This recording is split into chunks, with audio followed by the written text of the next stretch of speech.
Bismillah, Alhamdulillah, wassalatu wassalamu ala Rasulillah, amma ba'd. Materi yang keempat dalam Main Map Usul Fikih. Kita sudah memasuki dalil yang ketiga, yaitu ijma. Ijma adalah kesepakatan para ulama mujtahid dari umat ini, umat Islam, setelah wafatnya Nabi Shallallahu Alaihi Wasallam. Sepakat pada suatu hukum syariat. Dan ijma ini harus ada sandarannya, baik nas atau dalil Al-Quran atau hadis, atau berdasarkan ijtihad. Kemudian ijma terbagi menjadi dua, yaitu ijma qat'i dan ijma dhanni. Ijma yang qat'i ini orang yang menyelisihinya hukumnya adalah kafir. Adapun yang dhanni tidak kafir. Di antara pembahasan atau masalah yang berkaitan dengan ijma, apabila para ulama tabi'in ijma sepakat pada salah satu dari pendapat, ada dua pendapat tapi salah satunya disepakati oleh para tabi'in, yaitu dua pendapat dari sahabat, maka itu bukanlah ijma. Tidak disyaratkan dalam ijma inqiradul asr, wafatnya para ulama di suatu masa yang ijma tersebut.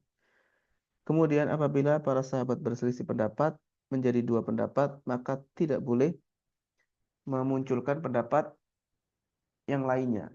Kalau khilaf menjadi dua pendapat, tidak boleh membuat pendapat yang ketiga. Apabila sebagian ulama mujtahid menyebutkan suatu pendapat atau mengatakan suatu ungkapan atau melaksanakan suatu perbuatan dan masyhur di kalangan mujtahidin yang lain, sementara mereka tidak mengingkarinya, padahal mereka mampu untuk mengingkari, maka ini disebut dengan ijma sukuti dan itu hujjah, bisa dijadikan dalil. Kemudian hikayah, penyampaian atau penukilan ijma tidak disyaratkan harus secara mutawatir. Kemudian yang keempat adalah al-qiyas. Dalil yang keempat qiyas. Qiyas adalah taswiyatu fara'in bi aslin, menyamakan suatu fara' cabang kepada asalnya dalam suatu hukum karena ada ilat yang menggabungkan keduanya. Dan qiyas ini terbagi menjadi dua dari sisi zuhur wal khafa, ada qiyas jali dan al-qiyas khafi, qiyas yang nampak. Yang ilatnya ditetapkan secara nas atau ijma atau dipastikan tidak ada perbedaan. Waktu pasti pasti tidak ada pembeda antara asal dan fara. Maqtu'un binafil farid. Kemudian ada qiyas khafi, yaitu ilatnya diketahui dengan cara istimbat dan tidak dipastikan adanya nafyul farid antara asal dan fara. Kemudian di sisi yang lain, taswiyatu al-far'i li hukmil asal, ada qiyasut tard, yaitu fara cabang diberikan hukum asal.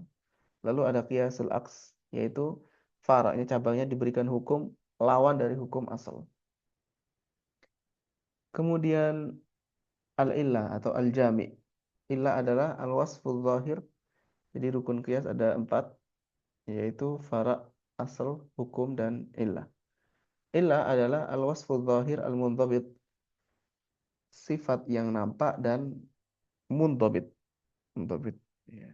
Tidak tidak kacau, sifat yang terukur, yang munasibun, yang sesuai untuk dijadikan suatu sandaran hukum, al-mustamilu alal hikmatil ba'itsati litasyri', yang mengandung hikmah disyariatkannya suatu perbuatan atau suatu amalan. Bentuk-bentuk ijtihad dalam ilah ada tahqiqul manat, tanqihul manat, dan takhriju al-manat. Di antara masalah yang berkaitan dengan qiyas adalah beribadah dengan qiyas ini boleh secara akal dan secara syariat. Dan qiyas ini berlaku di seluruh hukum, termasuk dalam masalah hudud, hukum-hukum syariat yang ada ketentuannya. Begitu juga kafarat dan al-asbab menurut pendapat yang sahih di sini. Karena ada khilaf, ada yang mengatakan qiyas ini tidak berlaku pada ibadat misalnya. Kemudian qiyas ini disyaratkan fil asal an yakuna ma'qulal makna. Hukum asalnya diketahui maknanya, bisa difahami maknanya, bukan yang sifatnya ta'abbudi. Bukan yang sifatnya ta'abbudi. Kemudian dalil-dalil yang lain yang diperselisihkan oleh para ulama ada dalil al-istishab, yaitu istishabu hukmin syar'i, istidamatu hukmin syar'i, masih memberlakukan, masih dilanjutkan hukum syar'i, atau dalilnya atau al-bara'ah al-asliyah, yaitu hukum asal lepas dari tanggungan sampai ada yang memalingkannya, yang memindah ke hukum yang lain. Adapun istishabul ijma', maka ini ya, istishabul ijma' fi mahallin niza', maka bukan hujjah. Melanjutkan suatu ijma' ditarik kepada permasalahan yang diperselisihkan, maka ini bukan hujjah. Kemudian syar'u man qablana, syariat sebelum kita, yaitu apabila ditetapkan oleh syariat bahwa ini syariat mereka, ada penjelasan dalam syariat kita bahwa ini disyariatkan sebelum syariat kita. Maka menjadi syariat kita juga, sementara syaratnya adalah tidak ada yang menyelisih, tidak ada pengingkaran atau penyelisihan dari syariat kita. Kemudian al-istihsan. Istihsan adalah memalingkan hukum masalah dari yang semisalnya karena ada dalil yang khusus. Kemudian al-masalih al-mursalah, yaitu maslahat yang tidak ada persaksian dari syariat bahwa itu dianggap atau ditolak secara zatnya. Jadi tidak ada dalil khusus yang menetapkan atau menolaknya. Maslahat mursalah terbagi menjadi maslahat doruriyah, hajiyah, dan tahsiniyah. Kemudian pendapat sahabat, qaulus sahabi.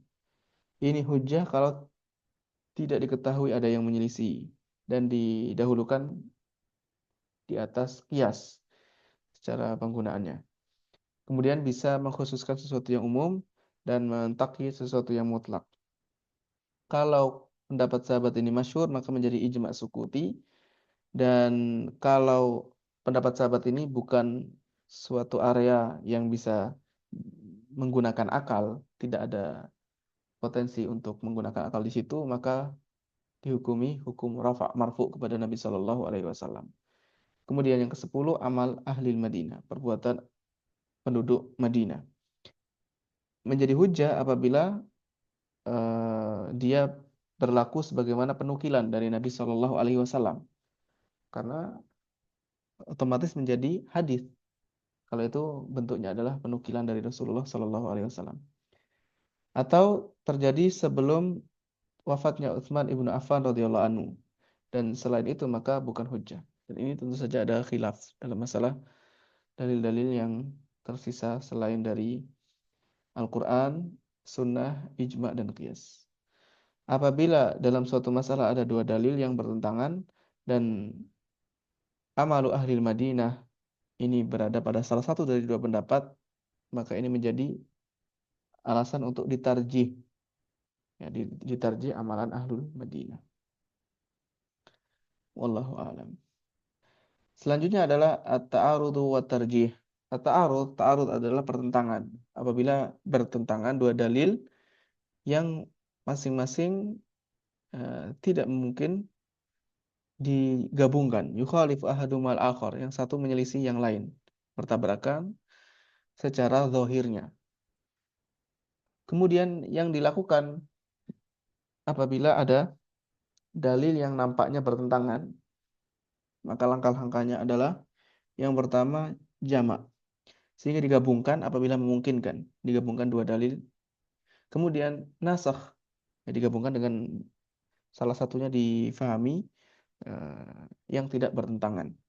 Kemudian nasakh apabila diketahui, ya, kalau tidak memungkinkan digabungkan, maka yang datang belakangan ini menasakh, menghapus apabila diketahui mana yang belakangan.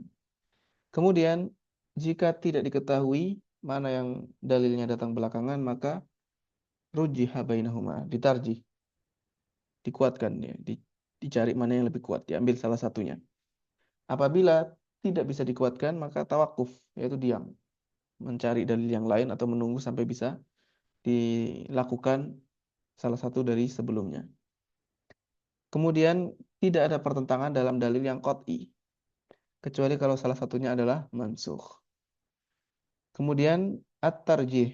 At-tarjih adalah menguatkan. Tarjihu fil akhbar yakunu fi min thalathi jihad. Mentarjih hadis Ini dari tiga sisi. Yang pertama dari sisi sanadnya.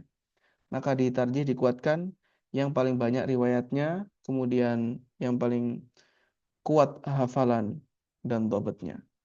Begitu juga sahibul qissah yang meriwayatkan, yang menyaksikan peristiwa lebih didahulukan dibandingkan yang lain.